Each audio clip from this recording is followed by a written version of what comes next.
अगर आप हमारे चैनल पर नए आए हैं तो हमारे चैनल को सब्सक्राइब करना ना भूलें। आपका धन्यवाद। कहानी सुनो, जुबानी सुनो।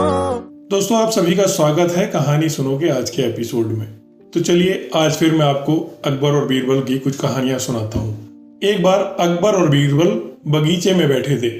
अचानक अकबर ने बीरबल से पूछा कि क्या तुम किसी ऐसे इंसान को खोज सकते हो जिसमें अलग अलग बोली बोलने की खूबी हो। बीरबल ने कहा, क्यों नहीं, मैं एक आदमी को जानता हूँ जो तोते की बोली बोलता है, शेर की बोली बोलता है और गधे की बोली भी बोलता है। अकबर इस बात को सुनकर हैरान रह गए। उन्होंने बीरबल को कहा कि अगले दिन उस आदमी को पेश किया जाए। अगले दिन बीरबल सुबह सुबह उस आदमी को दरबार में ले आए और उसे एक छोटी बोतल शराब पिला दी। अब हल्के नशे की हालत में शराबी अकबर बादशाह के आगे खड़ा था। वह जानता था कि दारू पीकर आया जानकर बादशाह सजा देगा, इसलिए वह गिड़गिड़ाने लगा और बादशाह की खुशामद करने लगा। तब बीरबल बोले कि हुजूर, यह जो सजा के डर से बोल रहा है वह तोते की भाषा है। उसके बाद बीरबल ने वहीं उस आदमी को एक और शराब की बोतल पिला दी। अब वह आदमी पूरी तरह नशे में था। वह अकबर बादशाह के सामने सीना तानकर खड़ा हो गया। उसने कहा कि आप नगर के बादशाह हैं तो क्या हुआ, मैं भी अपने घर का बादशाह हूँ, मैं किसी से डरता थोड़ी ना हूँ। बीरबल बोले कि हुजूर, अब शराब के नशे में निडर होकर यह जो बोल रहा है यह शेर की भाषा है। अब फिर से बीरबल ने उस आदमी का मुंह पकड़कर एक और बोतल उसके गले में उतार दी। इस बार वह आदमी लड़खड़ाते गिरते पड़ते हुए जमीन पर लेट गया और हाथ पांव हवा में भांजते हुए मुंह से उल जलूल आवाजें निकालने लगा। अब बीरबल बोले कि हुजूर, अब यह जो बोल रहा है वह गधे की भाषा है। अकबर एक बार फिर बीरबल की हाजिर जवाबी से खुश हुए और मनोरंजक उदाहरण पेश करने के लिए उन्होंने बीरबल को इनाम दिया।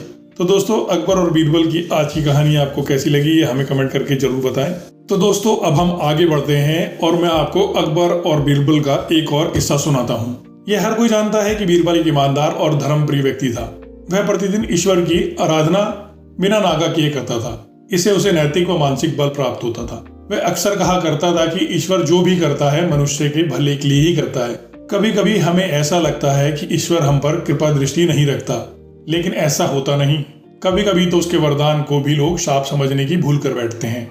वह हमको थोड़ी पीड़ा इसलिए देता है ताकि बड़ी पीड़ा से बचा सके।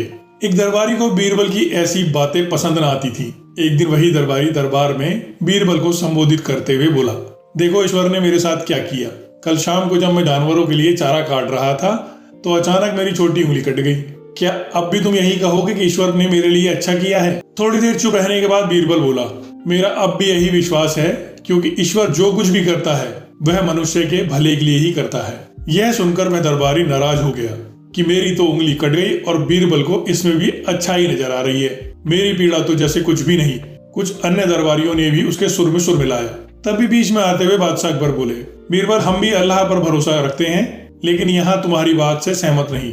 इस दरबारी के मामले में ऐसी कोई बात नहीं दिखाई देती जिसके लिए उसकी तारीफ की जाए।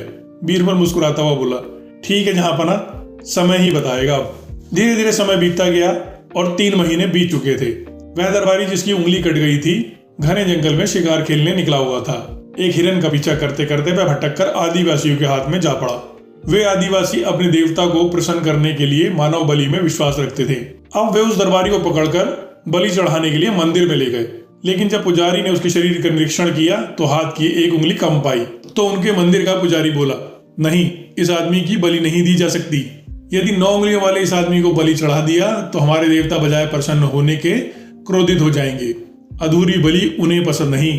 हमें महामारियों, बाढ़ या सूखे का प्रकोप झेलना पड़ सकता है, इसलिए इसे छोड़ देना ही ठीक होगा। और उस दरबारी को मुक्त कर दिया गया।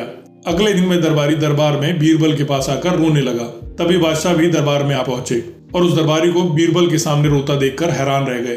अकबर ने उस दरबारी से सवाल किया, तुम्हें क्या हुआ, रो क्यों रहे हो? जवाब में उस दरबारी ने अपनी आप बीती विस्तार से कह सुनाई।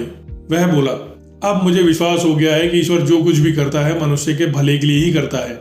यदि मेरी उंगली न कटी होती तो निश्चित ही आदिवासी मेरी बलि चढ़ा देते, इसलिए मैं रो रहा हूँ। लेकिन ये आंसू खुशी के हैं। मैं खुश हूँ क्योंकि मैं जिंदा हूँ। बीरबल के ईश्वर पर विश्वास को संदेह की दृष्टि से देखना मेरी भूल थी। अकबर ने मंद मंद मुस्कुराते हुए दरबारियों की ओर देखा जो सिर झुकाए चुपचाप खड़े थे। अकबर को गर्व महसूस हो रहा था कि बीरबल जैसा बुद्धिमान उसके दरबारियों में से एक है। तो दोस्तों, अकबर और बीरबल का ये किस्सा आपको कैसे लगा हमें कमेंट करके जरूर बताएं। अब हम बढ़ते हैं अकबर और बीरबल के अगले किस्से की तरफ। अकबर बीरबल की हाजिर जवाबी के बड़े कायल थे। एक दिन दरबार में खुश होकर उन्होंने बीरबल को कुछ पुरस्कार देने की घोषणा की, लेकिन बहुत दिन गुजरने के बाद भी बीरबल को पुरस्कार की प्राप्ति नहीं हुई। बीरबल बड़ी ही उलझन में थे कि महाराज को याद कैसे दिलाएं। एक दिन महाराज अकबर यमुना नदी के किनारे शाम की सैर पर निकले। बीरबल उनके साथ थे। अकबर ने वहां एक ऊंट को घूमते देखा। अकबर ने बीरबल से पूछा, बीरबल बताओ, ऊंट की गर्दन मुड़ी क्यों होती है?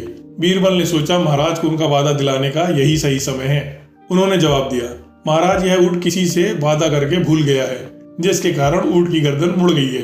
महाराज कहते हैं कि जो भी अपना वादा भूल जाता है तो भगवान उसकी गर्दन ऊंट की तरह मोड़ देता है। यह एक तरीके की सजा है। तभी अकबर को ध्यान आता है कि वो भी तो बीरबल से किया अपना एक वादा भूल गए हैं।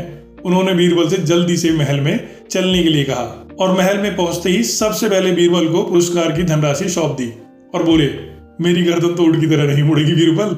और ये कहकर अकबर अपनी हंसी नहीं रोक पाए और इस तरह बीरबल ने अपनी चतुराई से बिना मांगे अपना पुरस्कार राजा से प्राप्त किया। तो दोस्तों, आज की अकबर और बीरबल की कहानियां आपको कैसी लगी हमें कमेंट कर जरूर बताएं। आपके कमेंट हमारे हौसले को बढ़ाते हैं और इसी तरह की और दिलचस्प किस्से और कहानियां सुनने के लिए हमारे चैनल को जरूर सब्सक्राइब करें। आपका धन्यवाद।